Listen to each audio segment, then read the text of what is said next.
निहाल साहब, सबसे पहले तो ये वीडियो जो आई डोंट नो रिलीज हुई है या लीक हुई है, लेकिन इस वीडियो के कंटेंट्स भी मानी खेज है। पाकिस्तानी हाई कमिश्नर जाके मियां साहब से जो मुलाकात कर रहा है, इस मुलाकात को किस तरह से देखते हैं? इस पे तो खासी तनकीद हो रही है, ये किस तरह से मुलाकात हो सकती है?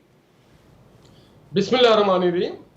हर पाकिस्तानी एक दूसरे से मिलते हैं। ये शायद हमारे मुल्क में इतना ज़्यादा पोल्यूट कर दिया गया है पाकिस्तान के कल्चर को कि एक दूसरे से मिल नहीं सकते। अगर एक पाकिस्तानी साबिक 3 टाइम प्राइम मिनिस्टर से अलविदाई मुलाकात या कोई एडवाइस लेने या कोई बात करने गया है पाकिस्तान का हाई कमीशन, वो इंडियन हाई कमीशन तो नहीं है, वो इजरायली हाई कमीशन तो नहीं है, वो देखना ये होगा ना कि इस वक्त मियां साहब का स्टेटस क्या है सर? एब्सकॉन्डर है? नहीं नहीं नहीं, एब्सकॉन्डर नहीं है, ये इश्तिहारी है, नहीं, नो, मुजरिम है, मफरूर है। नॉट एट इश्तिहारी। कितने ऐसे पाकिस्तानी हैं जिनको पाकिस्तानी हाई कमिश्नर मिलने के लिए जाते हैं?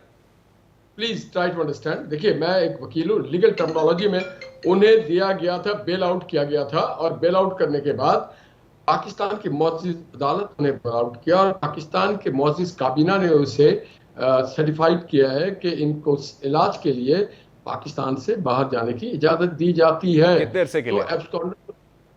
एब्सकॉन्डर ऐसे गए, तो ये एब्सकॉन्डर नहीं हुआ ना कि जेल तोड़ के तो कोई नहीं भागे है ना, ये वो मैं नहीं कह रहा, ये अदालत ने कहा है। नहीं, देखिए देखिए देखिए, मैं एक बात आपको कह रहा हूँ, he is not an absconder, he is on bail until and unless that order is not yet cancelled, that order is not yet withdrawn. वो ऑर्डर एग्जिस्ट करता है, वेरी मच ऑपरेशनल है। अब जब कोई चीज ऑपरेशनल, या तो आप कहें कि लाहौर हाई कोर्ट जो आप कह रहे हैं इसके मुताबिक तो उनको फिर प्रोटेक्टिव बेल भी लेने की जरूरत नहीं है।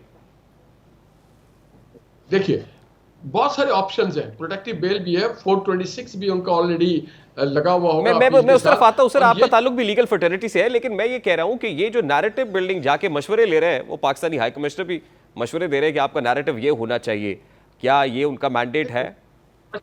पाकिस्तान में हर आदमी मशवरा देने में बड़ा महारत रखता है, ये तो आप हाई कमीशन से जाके पूछे, ये मुझसे ना पूछे। पाकिस्तान के अब किस शोबा जिंदगी में जाएंगे, उसका वो शोबा हो या ना हो, वो एक अपनी नैरेटिव बनाने की कोशिश करता है। पाकिस्तान में सबसे ज्यादा अगर कोई चीज बनाई जाती है नैरेटिव, मगर नैरेटिव वो होनी चाहिए जो पाकिस्तान को इस्तेहकाम दे, पाकिस्तान की मईशत। लेकिन मुझे समझ नहीं आ रहा ना कि नून लीग की अपनी टीम की तरफ से ये वीडियो रिलीज कर दी गई है, मतलब इससे क्या अचीव करने की, क्या पोस्ट करने की कोशिश की गई? देखिए, नून लीग के तारिक रेहान, नून लीग इस तरह के काम नहीं करती है। अच्छा, ये कोई और मेहरबान होंगे, बट नून लीग का ये काम नहीं है। ना हम किसी अपने मुअज़्ज़िज़ पार्लियामेंटेरियन को, ना हमारे डिप्लोमेटों को हम कहीं पे भी एम्बैरस करना चाहते। तो नहीं, हाँ, वो आए थे मिलने, हर कोई आ सकता है मिलने, हर कोई उनको मिलने गया। फॉरेन लोग भी आए, कई वक्तों में ऐसा हुआ है कि चाइनीज लोग भी उनसे मिलने गए, कतर के लोग भी मिलने गए, और भी। He was a free man and a free man can meet any free man, तो इसमें ऐसी कोई बात नहीं है। ऑफिशियल कैपेसिटी के अंदर पाकिस्तानी हाई कमिश्नर जाके मियां साहब से मिले, ऐसे में कि जिस वक्त केयर टेकर गवर्नमेंट है इस वक्त, जिसका काम शफाफ इंतखाबात कराना है, बल्कि केयर टेकर गवर्नमेंट और केयर टेकर प्राइम मिनिस्टर की मुबैना मुलाकात की भी काफ़ी अफवाहें थी इससे पहले जब वो यूके के अंदर मौजूद थे। आइन और कानून में कहीं पे लिखा हुआ है कि केयर टेकर किसी से ना मिले, एट लिबर्टी है वो, जिससे चाहे मिले। वो कल पीपल्स पार्टी वालों से मिले, जमात इस्लामी से मिले, पीटीआई से भी मिल सकता है फिर? हाँ, मिल सकता है वो, तो मिलना चाहिए। कोई आइन में पाबंदी, कोई खतरा जाके चेयरमैन पीटीआई से मिलना चाहिए डयाला जेल में। ये आप उनसे पूछ लें, अगर वो ख्वाहिश रखते हैं तो वो जाके मिले, हम कौन होते हैं रोकने वाले? ये तो मैं पूछ रहा हूँ कि ख्वाहिशात का रुख मियां साहब की तरफ ही क्यों है आजकल? ये तो वो डिप्टी हाई कमीशन साहब बताएंगे ना, हम तो नहीं बता सकते। इससे जो मैसेज गया है ये नून लीग के लिए कोई हौसला अफजा है या बेहतर है? नहीं, मैंने वो क्लिप देखा ही नहीं है ना, वो मैसेज देखे थे कि नून लीग, इन क्लिपों से नून लीग का कोई ताल्लुक नहीं है। नून लीग का ताल्लुक है पाकिस्तान में जो डेवलपमेंट वर्क हुआ है, पाकिस्तान में सीपैक आया है, या अंधेरे से रोशनी आई, या नौजवानों के हाथ में बंदूक छीन कर लैपटॉप दिया गया, कलम दिया गया, स्कॉलरशिप दिया गया, यहाँ पे रोड इंफ्रास्ट्रक्चर हुआ है, यहाँ पे बिजली घर लगे, यहाँ की मैशत को ठीक किया गया। नून लीग का इससे ताल्लुक है मेरे भाई, ग्वादर पोर्ट से, ग्वादर की डेवलपमेंट, ग्वादर के एयरपोर्ट से ताल्लुक है।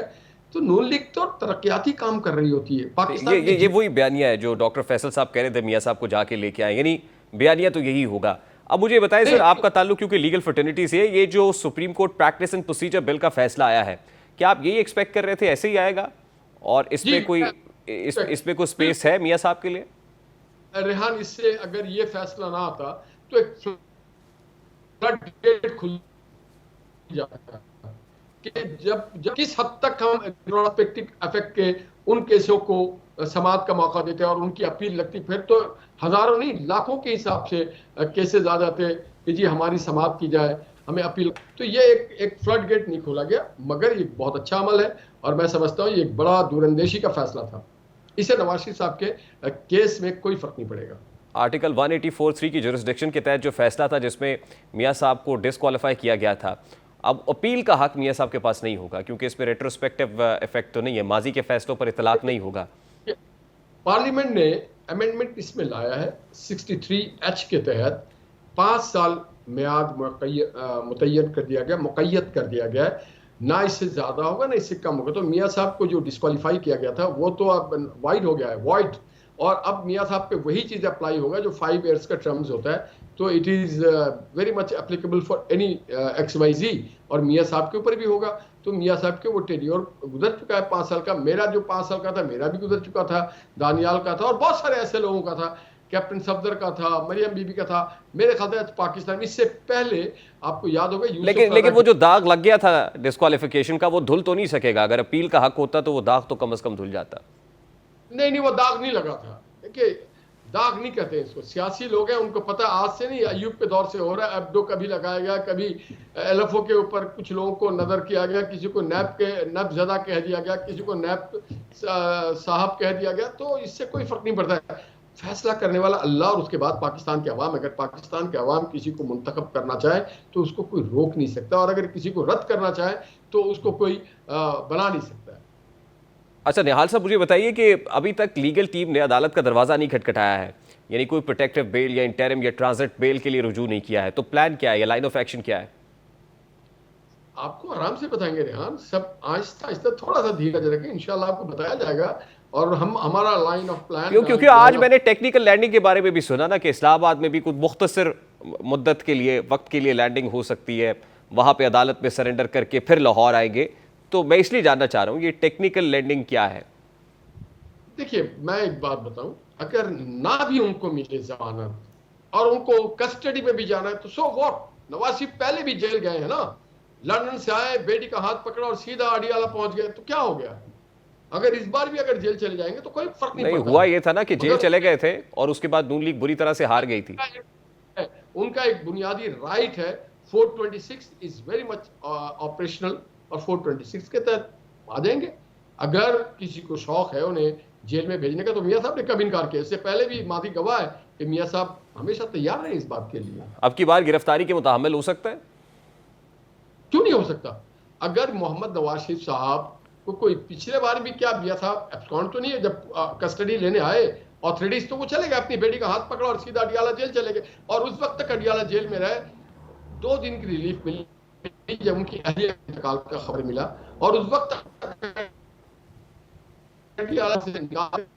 कस्टडी में ला करके उनके सेहत के साथ खिलवाड़ ना किया गया। उस वक्त तक वो कस्टडी में रहे जब तक उनका प्लेटलेट 8000 और 7000 पे ना पहुंचा। उस वक्त तक वो अडियाला में रहे और कस्टडी में रहे और डिटेन रहे जब तक लाहौर हाई कोर्ट। अच्छा निहाल साहब, लास्टली मुझे बताइएगा कि आपकी नजरें ये थी ना कि जब तक 16 अक्टूबर, मतलब चीफ जस्टिस ऑफ पाकिस्तान 16 सितंबर को तब्दीली नहीं आ जाती, बंदयाल साहब घर नहीं चले जाते और नए चीफ जस्टिस नहीं आ जाते, तब तक जो है मियां साहब वापस नहीं आएंगे। तो वो तो हो गया और कल का फैसला भी आ गया, अदालती मिजाज भी आपके सामने है। तो आपको लगता है कि अब माहौल कम से कम ऐसा बन गया है कि जिसमें वो सहूलतकारी नहीं है, या सुप्रीम कोर्ट ऑफ पाकिस्तान से अब आसानी से रिलीफ मिल जाएगा मियां साहब को? नहीं, मैं आपको एक बार बताऊं, मेरा ऑन रिकॉर्ड, मैं लंदन में भी ये बात की, पाकिस्तान में बेशुमार टॉक शोज में, कि मियां साहब अक्टूबर में आएंगे। ये मैं ऑन रिकॉर्ड बता रहा हूं आपको, 1 साल पहले मैंने कहा था अक्टूबर में आएंगे, एंड ऑफ सितंबर या अक्टूबर में आएंगे। तो अक्टूबर 2022 में कहा होगा आपने। दूसरी बात, सहूलतकारी कोई नहीं होगी। जो इसका नाम है काजी फैज ईसा, वो रूल ऑफ लॉ के आदमी, प्रिंसिपल्ड आदमी, कॉन्स्टिट्यूशनल है। वो काजी आदम और उसके साथ ही काजी ईसा के बेटे हैं। वो किसी के तरफदार नहीं होंगे, ना सहूलतकार होंगे। वो पाकिस्तान के चीफ जस्टिस हैं और चीफ जस्टिस का रोल प्ले करेंगे। किसी को वो एक्स्ट्राऑर्डिनरी माइलेज नहीं देंगे और ना हम लेना चाहेंगे। अच्छा, तो लास्ट कानूनी बुनियादी हक है जो आइन ने हमें हकूक दिए हैं, वो हम विड्रॉ, वो हम उससे हम दस्तबरदार नहीं होंगे, मगर एक्स्ट्राऑर्डिनरी भी हम नहीं लेंगे।